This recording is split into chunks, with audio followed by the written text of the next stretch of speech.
गुरुर्ब्रह्मा गुरुर्विष्णुः गुरुर्देवो महेश्वरः गुरुरेव परं ब्रह्म तस्मै श्री गुरवे नमः।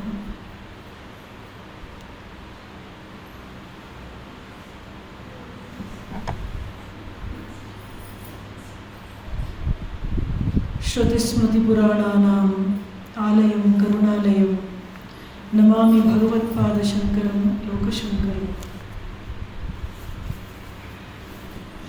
ಇವತ್ತು ಶಂಕರ ಜಯಂತಿ. ಪುಣ್ಯ ಭೂಮಿ ಭಾರತ ಮಾತೆ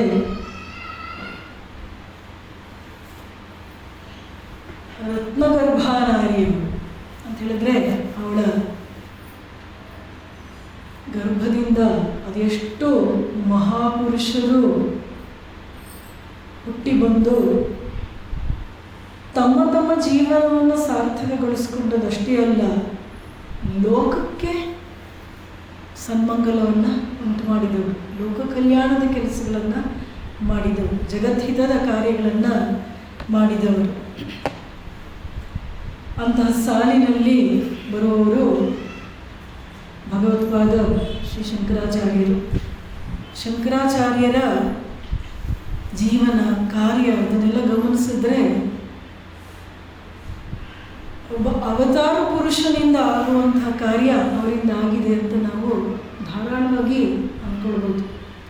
ಸಾಮಾನ್ಯವಾಗಿ ಅವರು ಆಚಾರ್ಯರ ಸಾಲಿನಲ್ಲಿ ಬರ್ತಾರೆ. ಅವತಾರ ಪುರುಷರು ಆಚಾರ್ಯರು ಯಾವುದೋ ಒಂದು ಟೆಕ್ನಿಕಲ್ ಡೀಟೇಲ್ಸಿಂದ ಬೇರೆ ಬೇರೆ ಹೆಸರುಗಳಿದ್ರೂ ಕೂಡ ಶಂಕರರ ಕಾರ್ಯ ಮತ್ತು ಅವರ ಕೊಡುಗೆ ಧಾರ್ಮಿಕ ಲೋಕದಲ್ಲಿ, ಅಧ್ಯಾತ್ಮದ ಪ್ರಪಂಚದಲ್ಲಿ, ಇಡೀ ಭಾರತ ದೇಶಕ್ಕೆ ಸಂಬಂಧಪಟ್ಟ ಹಾಗೆ ಎಲ್ಲ ದೃಷ್ಟಿಯಲ್ಲೂ ಆಲೋಚನೆ ಮಾಡಿದ್ರೆ ಬಹಳ ಪ್ರಭಾವಶಾಲಿಯಾದಂಥ ಮತ್ತು ಆ ಪ್ರಭಾವ ದೀರ್ಘಕಾಲ ಉಳಿಯುವಂಥ ಪ್ರಭಾವವನ್ನು ಅವ್ರು ಬೀರೋದನ್ನು ನಾವು ನೋಡ್ಬೋದು. ಅವರ ಹಿಂದೆ ಬುದ್ಧ ದೇಶದಾದ್ಯಂತ ಓಡಾಡಿ ತನ್ನ ಸಂದೇಶವನ್ನು ಜನರಿಗೆ ತಲುಪಿಸಿದ. ಅವರಾದ್ಮೇಲೆ ಸ್ವಾಮಿ ವಿವೇಕಾನಂದರು ಆ ಕಾರ್ಯವನ್ನು ಮಾಡಿದರು. ಮಧ್ಯದಲ್ಲಿ ಶಂಕರರು. ಬುದ್ಧನ ಹೃದಯ ಮತ್ತು ಶಂಕರರ ಬುದ್ಧಿ, ಮೇಧಾಶಕ್ತಿ ಇದೆರಡರ ಕಾಂಬಿನೇಷನ್ ಬೇಕು ಅಂತ ಸ್ವಾಮಿ ವಿವೇಕಾನಂದರು ಹೇಳ್ತಾರೆ. ಎಲ್ಲೋ ಒಂದು ಕಡೆ ನೋಡಿದ್ರೆ ಸ್ವಾಮಿ ವಿವೇಕಾನಂದರಲ್ಲಿ ಎರಡನ್ನು ಕಾಣ್ಬೋದು. ಬುದ್ಧನ ಅಪಾರವಾದಂತಹ ಕರುಣೆ, ಅನುಕಂಪೆ ಮತ್ತು ಶಂಕರಾಚಾರ್ಯರ ಮೇಧಾಶಕ್ತಿ, ಧೀಶಕ್ತಿ. ಶಂಕರರು ಭಾರತದಾದ್ಯಂತ ಓಡಾಡಿ ಅಲ್ಲಿದ್ದಂಥ ಎಷ್ಟೆಷ್ಟೋ ಪಂಡಿತರನ್ನ, ವಿದ್ವಾಂಸರನ್ನ ವಾದದಲ್ಲಿ ಸೋಲಿಸಿದ್ರೆ, ಸ್ವಾಮಿ ವಿವೇಕಾನಂದರು ಜಗತ್ತಿನಾದ್ಯಂತ ಓಡಾಡಿ ಬೇರೆ ಬೇರೆ ಧರ್ಮದ ಒಂದು ಅನುಯಾಯಿಗಳು ಅವರಲ್ಲಿದ್ದಂಥ ಸಂಕುಚಿತತೆಯನ್ನು ಹೋಗಲಾಡಿಸೋದಕ್ಕೆ ಮತ್ತು ಬೇರೆ ಬೇರೆ ತತ್ವಶಾಸ್ತ್ರಗಳನ್ನು ಆ ತತ್ವಶಾಸ್ತ್ರನ ಪ್ರತಿಪಾದಿಸುವಂಥವರು ಅಂಥವ್ರನ್ನೆಲ್ಲ ಅವರು ಕೂಡ ವಾದದಲ್ಲಿ ಸೋಲಿಸಿರೋದನ್ನು ನಾವು ನೋಡ್ತೀವಿ. ಅದೇನೋ ನಮ್ಮ ಭಾರತೀಯರ ಪುಣ್ಯ. ಯಾವ ದೇಶದಲ್ಲೂ ನಾವು ಮತ್ತೆ ಮತ್ತೆ ಹೀಗೆ ವಿಭೂತಿ ಪುರುಷರು ಹುಟ್ಟಿ ಬಂದು ಧರ್ಮವನ್ನು ಎತ್ತಿ ಹಿಡಿಯುವಂಥ ಕಾರ್ಯವನ್ನು ಮಾಡೋದನ್ನು ನಾವು ನೋಡೋದಿಲ್ಲ. ಎಲ್ಲೋ ಆಗೊಮ್ಮೆ ಈಗೊಮ್ಮೆ ನಾವು ಅವರನ್ನು ಅವತಾರ ಅಂತ ಹೇಳಿದ್ರು ಕೂಡ ಅವರು ಅವ್ರನ್ನ ಪ್ರವಾದಿಗಳಂತಲೇ ಭಾವಿಸ್ತಾರೆ. ಅವತಾರ ತತ್ವದ ಕಲ್ಪನೆ ಅವರಲ್ಲಿ ಇಲ್ಲ. ಆದರೆ ಪ್ರವಾದಿಗಳು, ಭಗವಂತನ ಸಂದೇಶವನ್ನು ಹೊತ್ತು ಬಂದವರು, ಭಗವಂತನ ಮಕ್ಕಳು ಅಂತ ಹೀಗೆಲ್ಲ ಭಾವಿಸ್ತಾರೆ. ಆದರೆ ನಮ್ಮ ದೇಶದಲ್ಲಿ ಅದೆಷ್ಟು ಸಂಖ್ಯೆಯಲ್ಲಿ ನಾವು ಅವತಾರ ಪುರುಷರನ್ನು, ಆಚಾರ್ಯರನ್ನು, ಸಾಧು ಸಂತರನ್ನು ಕಾಣ್ತೀವಿ ಅಂತ ಆಲೋಚನೆ ಮಾಡಿದರೆ ಅದೇ ಒಂಥರ ಹೃದಯ ತುಂಬಿಸುವಂಥ ವಿಚಾರ. ಮತ್ತೆ ಮತ್ತೆ ಮತ್ತೆ ಮತ್ತೆ ಮತ್ತೆ ಎಲ್ಲ ಪ್ರಾಂತ್ಯಗಳಲ್ಲೂ ನಾವು ನೋಡ್ತೀವಿ. ಅಲ್ಲಲ್ಲಿ ಉತ್ತರ ಭಾರತದಲ್ಲಿ ಅವತಾರ ಪುರುಷರು ಹುಟ್ಟಿದ್ರೆ ಆಚಾರ್ಯರೆಲ್ಲ ದಕ್ಷಿಣ ಭಾರತದಲ್ಲಿ ಹುಟ್ಟಿ ತಮ್ಮ ಕಾರ್ಯವನ್ನು ಮಾಡಿರೋದನ್ನು ನಾವು ಗಮನಿಸ್ಬೋದು, ಹೌದಲ್ವ? ಸೊ ಹೀಗೆ ನೋಡ್ತಾ ಹೋದರೆ ಇದೊಂದು ಆಶ್ಚರ್ಯಕರವಾದಂಥ ಸಂಗತಿ. ಅಂತೂ ಧರ್ಮ ಇಲ್ಲಿ ಎಂದೂ ಕೂಡ ಸಂಪೂರ್ಣವಾಗಿ ನಾಶವಾಗೋದಕ್ಕೆ ಸಾಧ್ಯ ಇಲ್ಲ. ಮತ್ತು ಈ ಧರ್ಮವನ್ನೇ ಕೇಂದ್ರವಾಗಿಟ್ಕೊಂಡು, ಈ ಧರ್ಮವನ್ನೇ ಆಧಾರವಾಗಿಟ್ಕೊಂಡು ಇಲ್ಲಿ ಬೆಳೆದಿರುವಂಥ ಸಂಸ್ಕೃತಿ ಏನಿದೆಯೋ ಇದು ಕೂಡ ಅವಿನಾಶಿಯಾದದ್ದು. ಇದಕ್ಕೂ ಕೂಡ ಎಂದು ನಾಶ ಅನ್ನೋದು ಇಲ್ಲ. ಸೊ ಇದರ ಒಂದು ನಿರಂತರತೆಗೆ ಕಾರಣ ಸ್ವಯಂ ಭಗವಂತನೇ ಆಗಿದ್ದಾನೆ ಅಂತೇಳಿ.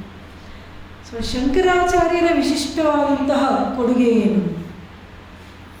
ಮೊದಲನೇದಾಗಿ ಶಂಕರರು ಅಂದ ತಕ್ಷಣ ಸ್ವಾಮೀಜಿ ಹೇಳಿದ ಮಾತು ಹೇಳಿದೆ ನಾನೇನು, ಅವರ ಮೇಧಾಶಕ್ತಿ ಅಂತೇಳಿ, ಬೌದ್ಧಿಕ ಸಾಮರ್ಥ್ಯ, ಆಶ್ಚರ್ಯಗೊಳಿಸುವಂತಹ ಬೌದ್ಧಿಕ ಸಾಮರ್ಥ್ಯ ಶಂಕರಾಚಾರ್ಯರದು. 16 ವರ್ಷಗಳಲ್ಲಿ ಅವರು ತಮ್ಮ ಎಲ್ಲ ಬರವಣಿಗೆಗಳನ್ನು ಮುಗಿಸಾಗೋಗಿತ್ತು. ಆ ಶಂಕರರ ಸಾಹಿತ್ಯದ ರಾಶಿ ಬಹಳ ದೊಡ್ಡದು. ಅಷ್ಟನ್ನು ಅವರು 16 ವರ್ಷಗಳಲ್ಲಿ ಬರೆದಾಗೋಗಿತ್ತು ಅಂತ ಆಲೋಚನೆ ಮಾಡಿ ನೋಡಿ. 16 ವರ್ಷಕ್ಕೆ ನಮಗಿನ್ನೂ ದೇವರು, ಜೀವನದ ಗುರಿ ಇದ್ರ ಬಗ್ಗೆ ಪ್ರಶ್ನೆ ಕೂಡ ಬಂದಿರೋದಿಲ್ಲ. ಅವರ ವೇದಾಧ್ಯಯನ 8 ವರ್ಷಕ್ಕೆ ಮುಗಿದೋಗಿತ್ತು.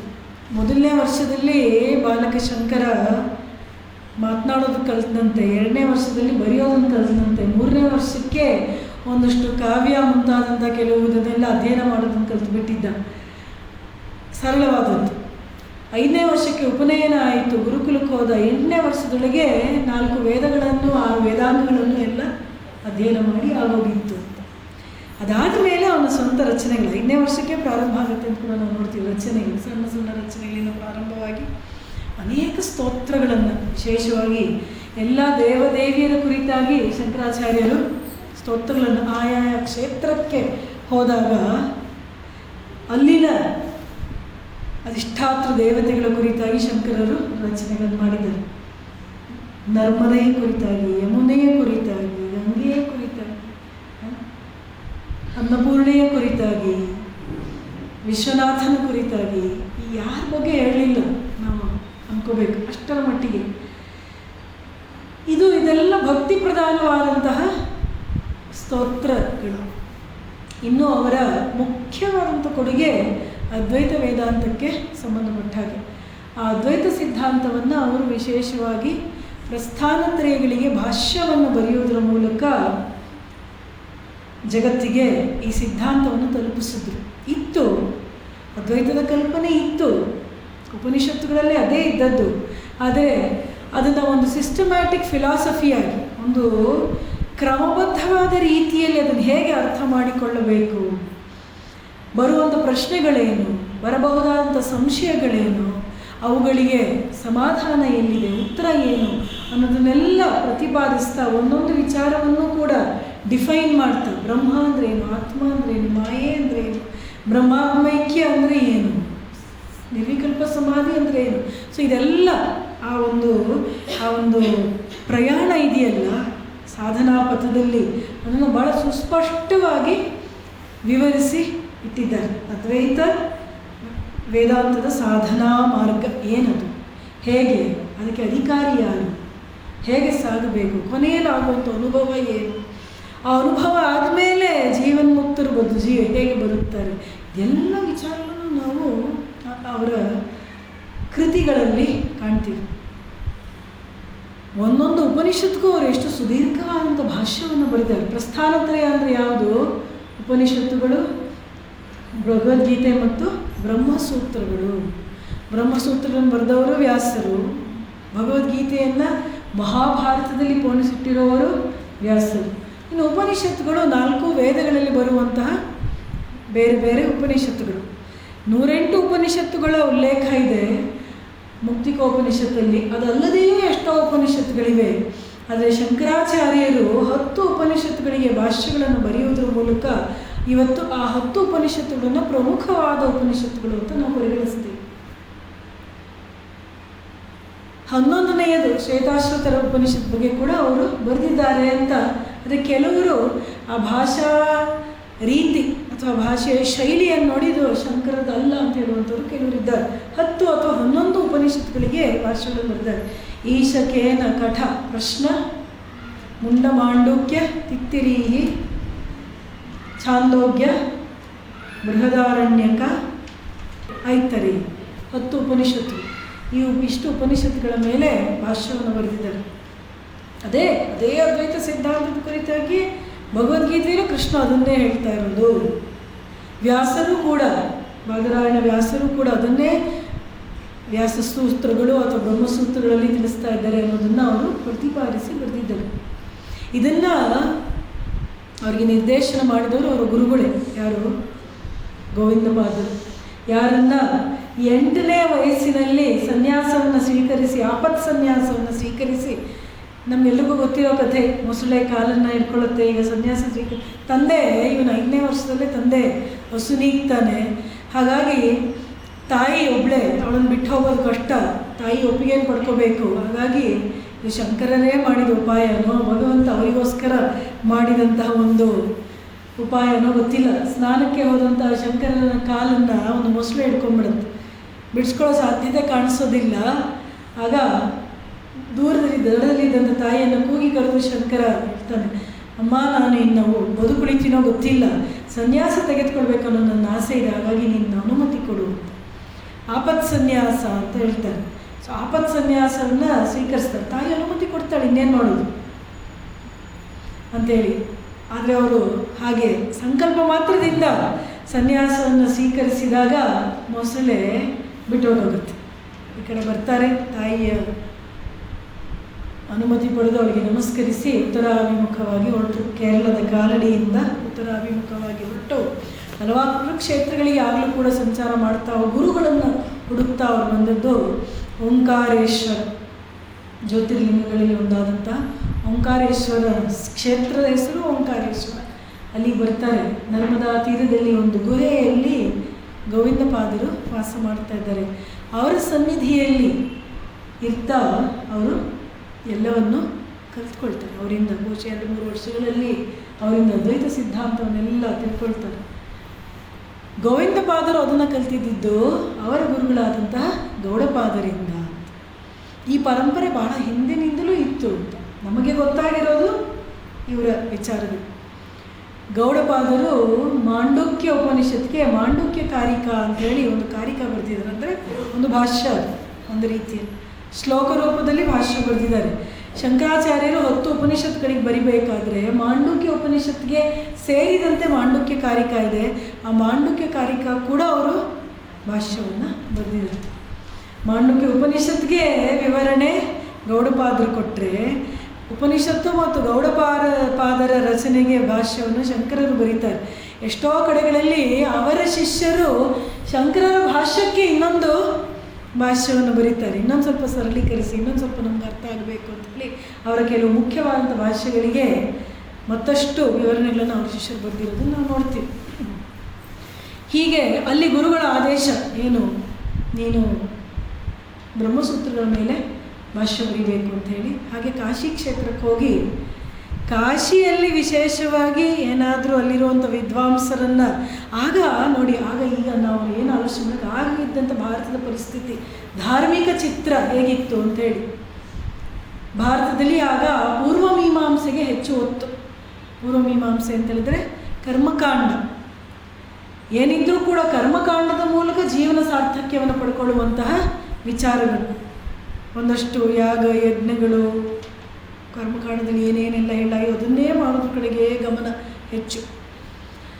ಸೊ ಅದನ್ನೇ ಪ್ರತಿಪಾದಿಸುವಂತಹ ಪಂಡಿತರು ಇದ್ದು ಅವರ ಅನುಯಾಯಿಗಳೇ ಹೆಚ್ಚಾಗ್ತಾ ಅವರೇ ಹೆಚ್ಚಿದ್ರು. ಒಂದು.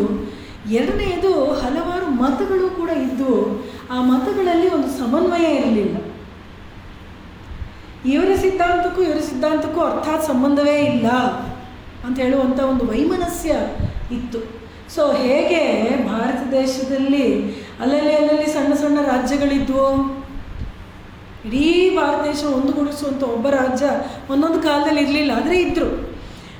ಹರ್ಷವರ್ಧನ ಇದ್ದ, ಸಮುದ್ರಗುಪ್ತ ಮೌರ್ಯ ಇದ್ದ, ಅಂಥವ್ರು ಕೆಲವರೆಲ್ಲ ಇದ್ದರೂ ಕೂಡ ಮಧ್ಯೆ ನಾವು ಪ್ರಾಂತ್ಯಗಳಲ್ಲಿ ಇರುವಂಥ ಸಣ್ಣ ಸಣ್ಣ ರಾಜ್ಯಗಳು ಕಾಣುವಂತೆ ಧಾರ್ಮಿಕ ಕ್ಷೇತ್ರಗಳಲ್ಲೂ ಕೂಡ ಅಲ್ಲಲ್ಲಿ ಕೆಲವು ಮತಗಳು. ಇವರನ್ನೆಲ್ಲ ಒಂದುಗೂಡಿಸುವಂತಹ ರೀತಿಯಲ್ಲಿ ಯಾವುದೇ ಒಂದು ಫಿಲಾಸಫಿ ನಮ್ಮಲ್ಲಿ ಇರಲಿಲ್ಲ. ಸೊ ಭೇದವೇ ಜಾಸ್ತಿ ಇತ್ತು. ಶಂಕರರು ಈ ವೈವಿಧ್ಯತೆಯಲ್ಲಿ ಏಕತೆಯನ್ನು ಕಾಣ್ತಾರೆ. ಆದರೆ ಶಂಕರರ ಏಕತೆ ಹೇಗೆ ಅಂತ ಹೇಳಿದ್ರೆ ಎಲ್ಲವನ್ನೂ ಒಂದೇ ಮಾಡಿಬಿಡೋದಲ್ಲ. ಇದನ್ನು ಇಂಗ್ಲೀಷಲ್ಲಿ ಚೆನ್ನಾಗಿ ನೋಡಿ, what he sought was unity in diversity and not uniformity ಅಂತ. ಯೂನಿಟಿ ಮತ್ತು ಯೂನಿಫಾರ್ಮಿಟಿಗೂ ವ್ಯತ್ಯಾಸ ಇದೆ. ಯೂನಿಟಿ ಅಂದರೆ ಏನು? ಎಲ್ಲದರಲ್ಲೂ ಏನೋ ಒಂದು ಏಕಸೂತ್ರತೆ ಇರುತ್ತೆ. ಯೂನಿಫಾರ್ಮಿಟಿ ಅಂದರೆ ಏನು? ಎಲ್ಲರೂ ಒಂದೇ ದೇವರ ಪೂಜೆ ಮಾಡಬೇಕು, ಎಲ್ಲರೂ ಒಂದೇ ನಂಬಿಕೆ ಇಟ್ಕೋಬೇಕು, ಎಲ್ಲರೂ ಒಂದೇ ಬಗೆಯ ಸಾಧನೆ ಮಾಡಬೇಕು, ಎಲ್ಲರೂ ಒಂದೇ ಮಂತ್ರ ಹೇಳಬೇಕು ಅಂತ ಹೇಳುವಂಥದ್ದು. ಅದು ನಮ್ಮ ಸನಾತನ ಸಂಸ್ಕೃತಿ ಅಲ್ಲವೇ ಅಲ್ಲ. ಸನಾತನ ಸಂಸ್ಕೃತಿಯ ಶಕ್ತಿಯೇ ಅಲ್ಲಿರುವಂಥ ವೈವಿಧ್ಯತೆ. ಸನಾತನ ಸಂಸ್ಕೃತಿ ಸಾವಿರಾರು ವರ್ಷಗಳಿಂದ ಏನಾದರೂ ಇನ್ನೂ ಬದುಕುಳಿದು ಜೀವಂತವಾಗಿರೋದಾದರೆ ಅದಕ್ಕೆ ಮುಖ್ಯವಾಗಿದ್ದ ಕಾರಣವೇ ಅದರ ವೈವಿಧ್ಯತೆ ಅಂತ ಹೇಳಿ.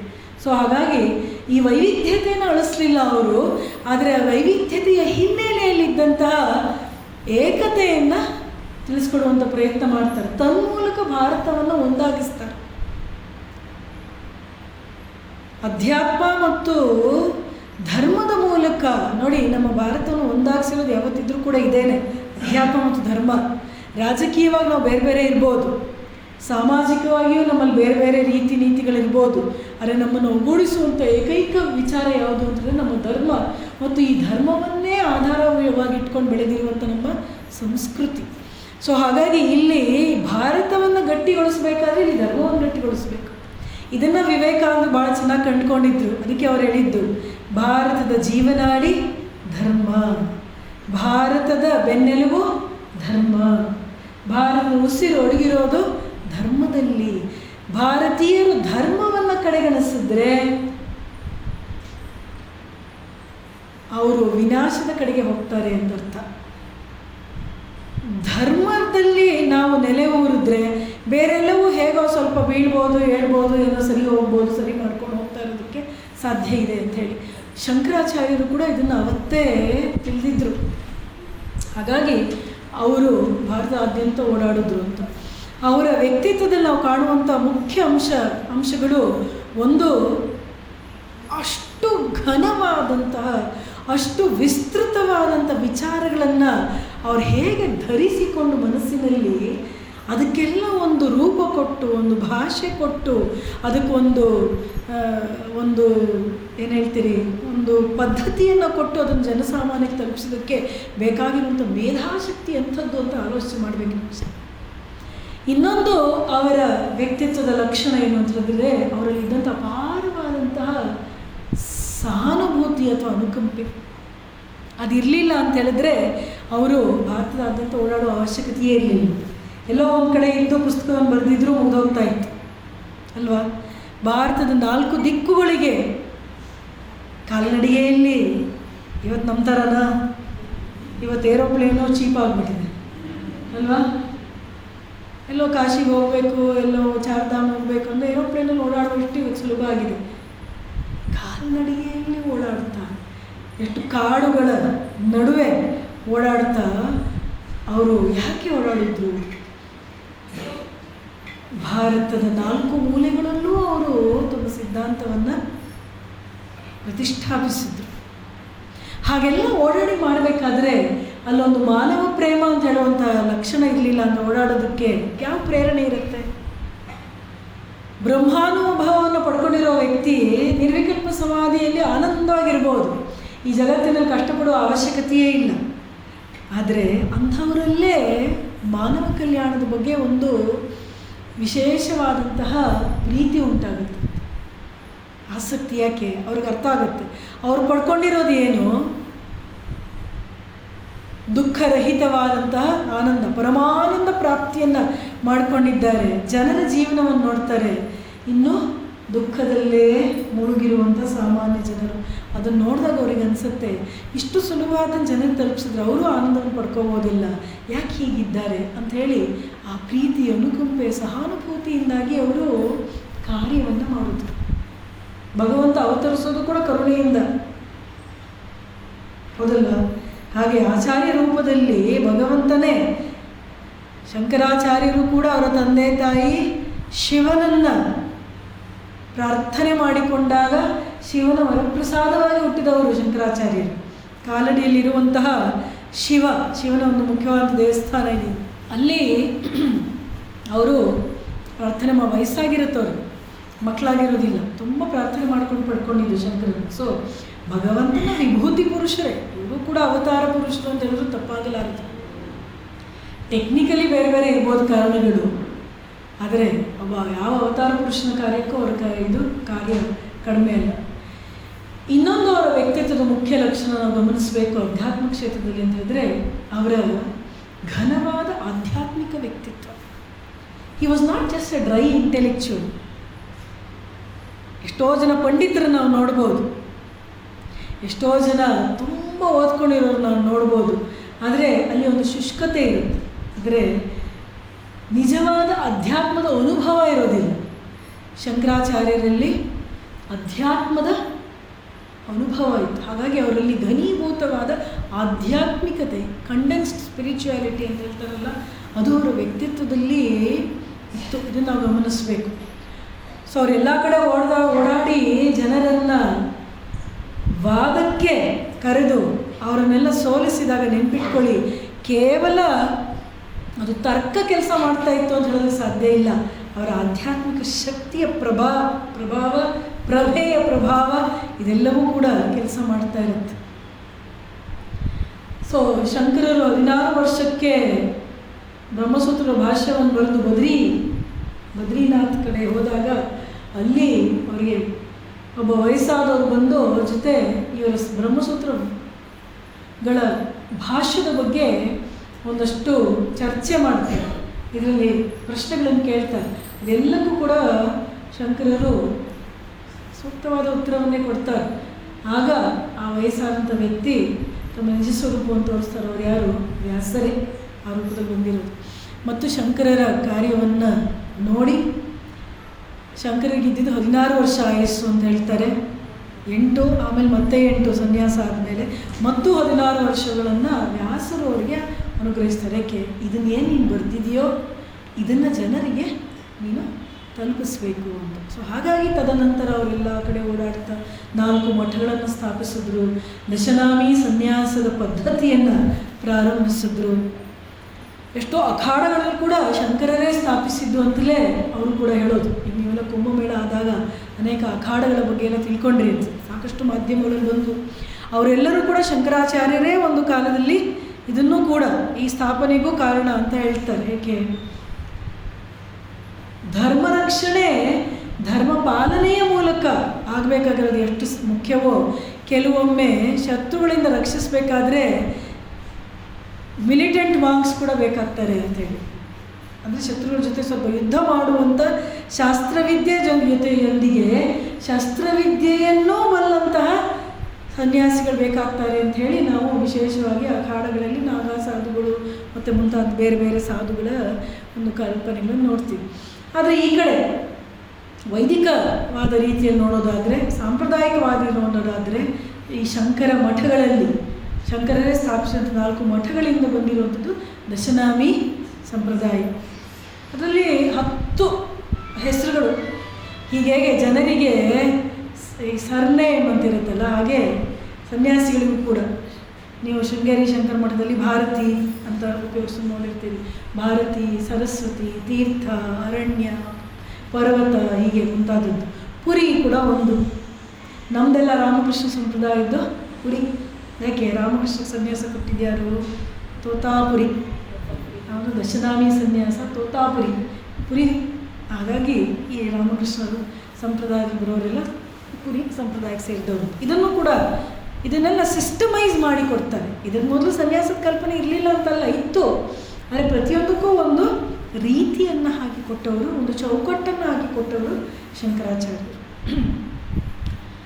ಇನ್ನು ಅವರ ಭಕ್ತಿ ಸ್ತೋತ್ರಗಳನ್ನು ಬಗ್ಗೆ ನಾನು ಹೇಳಿದೆ, ಏನು ಅದ್ಭುತ ಅವರ ವಿವರಣೆ ಆಗಿರ್ಬೋದು, ಅವರ ಭಕ್ತಿ ಆಗಿರ್ಬೋದು. ನೋಡಿ, ಇಲ್ಲಿ ಒಂದು ಕಡೆ ಅವರು ನಿರ್ವಾಣ ಷಟ್ಕ ಕೊನೆಗೆ ನೋಡಿದ್ವಿ, ಅದರಲ್ಲಿ ಏನು ಹೇಳ್ತಾರೆ? ನಗುರೋರ್ನ ಶಿಷ್ಯ ಅಂತ ಹೇಳ್ತಾರೆ. ಆದರೆ ಅವರು ಎಲ್ಲ ಕಡೆ ಪ್ರಾರಂಭಿಸೋರು ತಮ್ಮ ಗುರುಗಳ ಗೋವಿಂದ ಪಾದರನ್ನು ವಂದಿಸಿನೇ ಪ್ರಾರಂಭಿಸೋರು. ಆತ್ಮಭಾವದಲ್ಲಿ, ಬ್ರಹ್ಮಭಾವದಲ್ಲಿ, ಬ್ರಹ್ಮಾನುಭವದ ನೆಲೆಯಲ್ಲಿ ನಿಂತಾಗ ನಗುರೋರ್ನ ಶಿಷ್ಯ. ಗುರುವಿನಲ್ಲೂ ಇರೋದು ಅದೇ ಆತ್ಮ, ನನ್ನಲ್ಲಿರೋದು ಅದೇ ಆತ್ಮ, ಕಿಂಚಿತ್ತೂ ವ್ಯತ್ಯಾಸ ಇಲ್ಲ. ಆದರೆ ಹೊರಮುಖವಾಗಿ ಜಗತ್ತಿನಲ್ಲಿ ಕಾರ್ಯ ಮಾಡುವಾಗ ಆ ಸಣ್ಣ ವ್ಯತ್ಯಾಸ ಇದ್ದೇ ಇರುತ್ತೆ. ಗುರು ಶಿಷ್ಯ. ಸೊ ಎಲ್ಲಿಯೂ ಅವ್ರು ಗೋವಿಂದ ಪಾದರನ್ನು ಸ್ಮರಿಸದೆ ಅವರು ತಮ್ಮ ಭಾಷ್ಯ ರಚನೆ ಪ್ರಾರಂಭ ಮಾಡೋದಿಲ್ಲ, ಸ್ಮರಿಸ್ತಾರೆ. ಮತ್ತು ಈ ಕಡೆ ಕೆಲವು ಪ್ರಶ್ನೆ ಬರುತ್ತೆ, ಹಾಗೆ ಅದ್ವೈತದ ಬಗ್ಗೆ ಹೇಳುವಂಥ ಶಂಕರಾಚಾರ್ಯ ಇಷ್ಟೊಂದು ದೇವದೇವಿಯರ ಬಗ್ಗೆ ರಚನೆಗಳನ್ನು ಹೇಗೆ ಮಾಡಿದ್ರು? ಅವರ ಭಕ್ತಿ ಸುಧೆಯ ಧಾರೆಯೂ ಕೂಡ ಅನುಪಮವಾಗಿದೆ, ಕಡಿಮೆ ಏನಲ್ಲ, ಬೃಹತ್ತಾಗೇ ಇದೆ. ಹೇಗೆ? ಅಧ್ಯಾತ್ಮ ಕಾರ್ಯಾಲಯ ಅಂತ ಒಂದು ಸಂಸ್ಥೆ, ಹೊಳೆ ನರಸೀಪುರ ಅಂತ, ಹಾಸನ ಹೊಳೆ ನರಸೀಪುರ ಅಂತ, ಅಲ್ಲಿ ಸಚ್ಚಿದಾನಂದೇಂದ್ರ ಸ್ವಾಮಿಗಳು ಅಂತ ಒಬ್ಬರಿದ್ದರು. ಅವರು ಶಂಕರರ ಭಾಷೆಗೆ ಮಾಡಿರುವಂಥ ಅನುವಾದಗಳು ಭಾಳ ಅಧಿಕೃತವಾಗಿದೆ ಅಂತ ಪರಿಗಣಿಸಲಾಗುತ್ತೆ. ಅವರ ಪುಸ್ತಕದಲ್ಲಿ ನಾನು ಓದಿದ್ದು ಒಂದು ವಾಕ್ಯ ಭಾಳ ಚೆನ್ನಾಗಿ ಅನಿಸ್ತು. ಏನು ಅಂದರೆ, ಅದ್ವೈತ ವೇದಾಂತದಲ್ಲಿ ದ್ವೈತ ಕಲ್ಪಿತವಾಗಿದೆ. ಅಂದರೆ ಅದ್ವೈತ ವೇದಾಂತದಲ್ಲೇ ಒಳಗೆ ಸೇರ್ಕೊಂಡಿರುವ ಅಂಶವಿನ ಅದು ಅದ್ವೈತ ವೇದಾಂತಕ್ಕಿಂತ ಭಾಳ ಬೇರೆ ಅಲ್ಲ ಅಂತ ಹೇಳಿ. ಹೇಗೆ? ಅದ್ವೈತ ವೇದಾಂತ ಏನು ಹೇಳುತ್ತೆ? ಮನುಷ್ಯ ಜೀವನದ ಸಮಸ್ಯೆಗೆ ಉತ್ತರ ಏನು, ಮನುಷ್ಯ ಜೀವನದ ಸಮಸ್ಯೆಯನ್ನು ಒಂದೊಂದು ಬಗೆಯಲ್ಲಿ ಕಂಡಾಗ ಒಂದೊಂದು ಉತ್ತರ ಅಂತ. ಮನುಷ್ಯ ಜೀವನದ ಸಮಸ್ಯೆ ಅಜ್ಞಾನ ಅಂತ ನಾವು ಆ ದೃಷ್ಟಿಯಿಂದ ಸಮಸ್ಯೆಯನ್ನು ಸಮೀಪಿಸಿದಾಗ ಅಜ್ಞಾನಕ್ಕೆ ಉತ್ತರ ಏನು? ಜ್ಞಾನ. ಅಜ್ಞಾನ ಅನ್ನೋ ವ್ಯಾಧಿಗೆ ಔಷಧ ಏನು? ಜ್ಞಾನ. ಸೊ ಜ್ಞಾನವೇ ನಮ್ಮ ಅಜ್ಞಾನಕ್ಕೆ, ನಮಗಿರುವಂಥ ದುಃಖಕ್ಕೆ ಕಾರಣ ಅಜ್ಞಾನ. ಆ ಅಜ್ಞಾನ ಅವಿದ್ಯೆಯಿಂದ ಹೀಗೆ ಹೋಗ್ತಾ ಹೋಗ್ಬೋದು. ಆದರೆ ಮುಖ್ಯವಾಗಿ ಸ್ವಸ್ವರೂಪ ಜ್ಞಾನ, ಆತ್ಮಜ್ಞಾನ ಉಂಟಾದಾಗ ನಮಗೆ ದುಃಖ ನಿವೃತ್ತಿ, ಆತ್ಯಂತಿಕ ದುಃಖ ನಿವೃತ್ತಿ ಉಂಟಾಗುತ್ತೆ. ಹಾಗಿದ್ರೆ ನಾವು ಆತ್ಮಸ್ವರೂಪದ ಮೇಲೆ ಧ್ಯಾನ ಮಾಡ್ಕೊಂಡಿರ್ಬೇಕು ಅಷ್ಟೇನಾ? ಹಾಗಿದ್ರೆ ಬೇರೆ ಏನು ಪೂಜೆ ಪುನಸ್ಕಾರ ಇದೆಲ್ಲ ಏನು ಮಾಡೋ ಅವಶ್ಯಕತೆ ಇಲ್ಲ. ಶಂಕರರು ಕೂಡ ಏನು ಹೇಳ್ತಾರೆ? ಯಾಕೆ ಅವರೇ ಶಾರದಾ ಪೀಠವನ್ನು ಸ್ಥಾಪಿಸಿದ್ದಾರೆ ಅಲ್ವಾ? ಕಾಶಿಯಲ್ಲಿ ಕೂಡ ಶಾರದೆಯ ದೇವಸ್ಥಾನ. ಶಂಕರರು ಕೊನೆಯಲ್ಲಿ ಕಾಶ್ಮೀರಕ್ಕೆ ಹೋಗ್ತಾರೆ. ಕಾಶ್ಮೀರದಲ್ಲಿ ಸರ್ವಜ್ಞ ಪೀಠ ಅಂತ, ಅಲ್ಲಿ ಯಾರು ಆ ಪೀಠವನ್ನು ಏರ್ಬೋದು ಅಂತಂದರೆ ಅವರಲ್ಲಿ ಅಂಥ ಮಟ್ಟದ ಜ್ಞಾನ ಇರಬೇಕು. ಸೊ ಶಂಕರರು ಕಾಶ್ಮೀರದಲ್ಲೂ ಕೂಡ ಹೋಗಿ ಅಲ್ಲಿ ತಮ್ಮ ಒಂದು ವಿಚಾರಗಳನ್ನು ಪ್ರತಿಪಾದಿಸಿರ್ತಾರೆ. ಅಂಥ ಶಂಕರರು ಈಗ ಬೇರೆ ಬೇರೆ ಕಡೆಗಳಲ್ಲಿ ದೇವಸ್ಥಾನಗಳನ್ನು, ಪೂಜಾ ಪದ್ಧತಿಗಳನ್ನೆಲ್ಲ ಹಾಕಿ ಕೊಟ್ಟಿದ್ದಾರೆ, ಮುಂದುವರ್ಕೊಂಡು ಬರ್ತಾ ಇದ್ದಾರೆ, ನೋಡ್ತೀವಿ ನಾವು. ಯಾಕೆ ಅಂತ ಹೇಳಿದ್ರೆ ಎರಡು ವಿಚಾರಗಳು. ಜ್ಞಾನ ಲಭಿಸೋದು ಮಾತ್ರ ಈ ಆತ್ಮದ ವಿಚಾರವಾಗಿ ತಿಳ್ಕೊಂಡಾಗ ಮಾತ್ರನೇ ಅವ್ರು ಹೇಳೋದು. ಆದರೆ ಅದಕ್ಕೆ ಸಪೋರ್ಟಿವ್ ಆಗಿ ಏನು ಹೇಳ್ತಾರೆ ಅಂತಂದರೆ, ನಿಷ್ಕಾಮ ಕರ್ಮ, ಸೇವೆ ಮುಂತಾದ್ದು ಮನಃಶುದ್ಧಿಯನ್ನು ಉಂಟು ಮಾಡುತ್ತೆ. ಹಾಗೆಯೇ ಭಕ್ತಿ ಕೂಡ, ಭಗವತ್ ಆರಾಧನೆ, ಪೂಜೆ, ಜಪ, ಧ್ಯಾನ ಇದೆಲ್ಲವೂ ಕೂಡ ನಮಗೆ ಜ್ಞಾನವನ್ನು ಪಡ್ಕೊಳ್ಳೋದಕ್ಕೆ ನಮಗೆ ಮನಸ್ಸನ್ನು ಸಿದ್ಧಗೊಳಿಸಿಕೊಡುತ್ತೆ. ಹಾಗಾಗಿ ಇದ್ಯಾವುದೂ ಕೂಡ ಮಾಡಬಾರ್ದು ಅಂತ ಹೇಳೋದಿಲ್ಲ. ಭಗವತ್ ಪೂಜೆ ಆಗಿರ್ಬೋದು, ತೀರ್ಥಾಟನೆ ಆಗಿರ್ಬೋದು, ಜಪ ಆಗಿರ್ಬೋದು, ನಮ್ಮ ಬೇರೆ ಬೇರೆ ಕ್ರಮಗಳೆಲ್ಲ ಇದೆಯಲ್ಲ, ಒಬ್ಬರದ್ದು ಒಂದೊಂದು ಕ್ರಮದಲ್ಲಿ ನಾವು ಭಗವಂತನ ಬೆಳೆಸ್ತಾ ಇರ್ತೀವಿ. ಇದು ಯಾವುದು ಕೂಡ ವ್ಯರ್ಥ ಅಂತ ಅದ್ವೈತ ವೇದಾಂತದ ಮಾರ್ಗದಲ್ಲಿ ಹೇಳಲಿಲ್ಲ. ಅದೊಂದು ತಪ್ಪು ಕಲ್ಪನೆ. ಇದೆಲ್ಲವೂ ಮಾಡ್ತಾ ಮಾಡ್ತಾ ಮಾಡ್ತಾ ಇದೆಲ್ಲವನ್ನೂ ಉಪಯೋಗಿಸಿಕೊಳ್ತಾ, ಮನಸ್ಸನ್ನು ಸಿದ್ಧಗೊಳಿಸ್ಕೊಳ್ತಾ, ಮನಸ್ಸನ್ನು ಶುದ್ಧಗೊಳಿಸ್ಕೊಳ್ತಾ ಹೋದಂತೆ ಯಾವಾಗ ಅದು ಸಂಪೂರ್ಣ ಶುದ್ಧವಾಗುತ್ತೋ ಆಗ ಅಲ್ಲಿ ಜ್ಞಾನ ಅನ್ನೋದು ಪ್ರತಿಫಲಿಸುತ್ತೆ ಅಂತ. ಸೊ ಈ ದೃಷ್ಟಿ ನೋಡಿದಾಗ ಅದ್ವೈತದಲ್ಲಿ ದ್ವೈತ ಕಲ್ಪಿತವಾಗಿದೆ. ಯಾಕೆ? ಆ ನಿರ್ಗುಣ ಬ್ರಹ್ಮನೇ ಈ ಸಗುಣ ಬ್ರಹ್ಮ, ಆ ನಿರ್ಗುಣ ಬ್ರಹ್ಮನೇ ಈಶ್ವರ ಅಂತ ಹೇಳುವಂಥ ಕಲ್ಪನೆಗಳನ್ನೆಲ್ಲ ನಾವು ನೋಡ್ತೀವಿ. ಆ ನಿರ್ಗುಣ ಬ್ರಹ್ಮವೇ ಜೀವ ಜಗತ್ತು ಅಂತ ಮಾತ್ರ ಅಲ್ಲ, ಆ ನಿರ್ಗುಣ ಬ್ರಹ್ಮವೇ ಭಗವಂತನ ರೂಪ, ಅವತಾರ ಪುರುಷನ ರೂಪ, ಶಕ್ತಿಯಾಗಿ ಬರೋದು ಎಲ್ಲವೂ ಅಂಥೇಳಿ. ಸೊ ಈ ದೃಷ್ಟಿಯಿಂದ ದ್ವೈತವನ್ನು ಅವ್ರು ನಿರಾಕರಿಸೋದು ಯಾವ ಹಂತದಲ್ಲಿ ಅಂತ ಹೇಳಿದ್ರೆ, ಅನುಭವದ ಕೊನೆಯ ಹಂತದಲ್ಲಿ. ಈ ಎಲ್ಲ ಅವತಾರ ಪುರುಷರ ಹಿಂದೆ ಇರುವಂಥ ಸತ್ಯನೂ ಒಂದೇ, ಸಾಮಾನ್ಯ ಜನರು ಅಂತ ಹೇಳ್ತಾರಲ್ಲ ನಮ್ಮಂಥವ್ರು, ನಮ್ಮ ಹಿಂದೆ ಇರುವಂಥ ಸತ್ಯನೂ ಒಂದೇ. ಸ್ವಾಮಿ ವಿವೇಕಾನಂದರು ಹೇಳ್ತಾರೇನು, ಈ ಸಮುದ್ರ ಬರುವಂಥ ಅಲೆಗಳಲ್ಲಿ ಅವತಾರ ಪುರುಷರು ಸ್ವಲ್ಪ ದೊಡ್ಡ ಅಲೆಗಳಿರ್ಬೋದು ಅಷ್ಟೇ, ನಾವೆಲ್ಲ ಸಣ್ಣ ಅಲೆ, ಅಂತೂ ಸಮುದ್ರನೇ. ಅಲೆ ಸಮುದ್ರದಿಂದ ಯಾವ ರೀತಿಯಲ್ಲಿ ಬೇರೆ ಇಲ್ಲ ತಾನೆ, ಸಮುದ್ರದ ಒಂದು ಭಾಗನೇ. ಅಲೆ ಬಂದಾಗ ಬೇರೆ ಅನ್ನಿಸ್ತು, ಮತ್ತು ವಾಪಸ್ ಹೋದ್ಮೇಲೆ ಸಮುದ್ರನೇ, ಪ್ರತ್ಯೇಕಿಸೋದಕ್ಕೆ ಸಾಧ್ಯ ಇಲ್ಲ. ಅಲೆಯಿಂದ ಸಮುದ್ರದಿಂದ ಅಲೆಯನ್ನು ಬೇರ್ಪಡಿಸೋದಕ್ಕೆ ಸಾಧ್ಯ ಇಲ್ಲ. ಆ ದೃಷ್ಟಿಯಲ್ಲಿ ಅದ್ವೈತ. ನೋಡಿ, ನಮ್ಮಲ್ಲಿ ಬ್ರಹ್ಮ ನಿರಾಕಾರ ವಸ್ತು, ಈ ಜಗತ್ತನ್ನು ವ್ಯಾಪಿಸಿಕೊಂಡಿರುವಂಥ ಬ್ರಹ್ಮ ವಸ್ತುವಿನ ಬಗ್ಗೆ ಎಲ್ಲರೂ ಒಪ್ಕೋತಾರೆ. ಆತ್ಮ, ನಮ್ಮೊಳಗೆ ಒಂದು ಚೈತನ್ಯ ಇದೆ, ಆ ಚೈತನ್ಯಕ್ಕೆ ಸಾವಿಲ್ಲ, ಅದು ಯಾವಾಗಲೂ ಇರುವಂಥದ್ದು, ಇದನ್ನು ಎಲ್ಲರೂ ಒಪ್ಕೊಳ್ತಾರೆ. ವ್ಯತ್ಯಾಸ ಇರೋದು ಎಲ್ಲಿ ಅಂದರೆ ಈ ಜೀವ ಅಥವಾ ಈ ಆತ್ಮ ಮತ್ತು ಆ ಬ್ರಹ್ಮದ ನಡುವೆ ಇರುವಂಥ ಸಂಬಂಧದಲ್ಲಷ್ಟೇ. ದ್ವೈತಿಗಳು ಇದು ಜೀವ ಹೀಗೇ ಉಳ್ಕೊಳ್ಳುತ್ತೆ, ಬ್ರಹ್ಮ ಹಾಗೇ ಇರುತ್ತೆ, ಇದು ಒಂದಾಗೋದಿಲ್ಲ, ಅದು ಬೇರೆ ಇದು ಬೇರೆ ಅದು ಬೇರೆ ಅಂತ ಭಾವಿಸ್ತಾರೆ.